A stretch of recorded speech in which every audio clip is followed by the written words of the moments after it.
मी चाललो होतो सकाळ सकाळी मंगलदिन रोपवाटिकेची कोकोपीटची पोती आणण्यासाठी चाललो होतो 1 टनवर आणि पाऊसही भरपूर झाला होता। त्यानंतरनं मी पेट्रोल पंपावर आलो डिझेल भरण्यासाठी।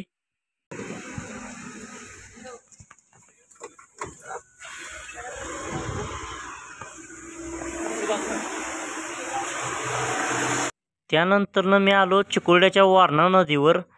बारका ब्रिज आहे तो तर काही दिसायचा बंदच झालेला आहे, इतकं पाणी आहे, इतका भयानक पाऊस पडलेला आहे की विषय हार्डच झालेला आहे।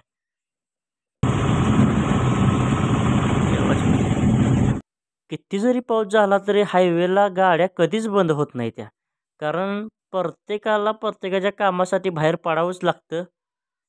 तसंही आम्ही बाहेर पडलेलो आहे। त्यानंतरनं मी पोचलो वर्धमान ॲग्रोमध्ये।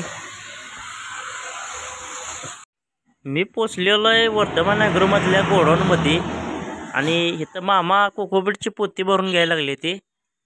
टोटली 40 पोती आहेत, 1 टन कोकोपीटचं आहे, 25 किलोचं एक पोतं आहे आणि गोडाऊनमध्ये भरपूर पोती भरलेली आहेत। पाऊस कमी असल्यामुळं तेवढं गाडी भरून घ्यायची चाललेलं आहे।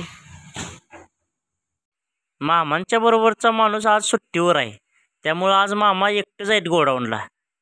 मी मामांना म्हटलो की मी थोडी मदत करू लागतो, तर मामा म्हटले मी एकटाच भरणार, किती 5 मिनिटाचा वेळ लागतोय पोती भरण्यासाठी। बऱ्यापैकी कोकोपीटची पोती भरून झालेली आहेत।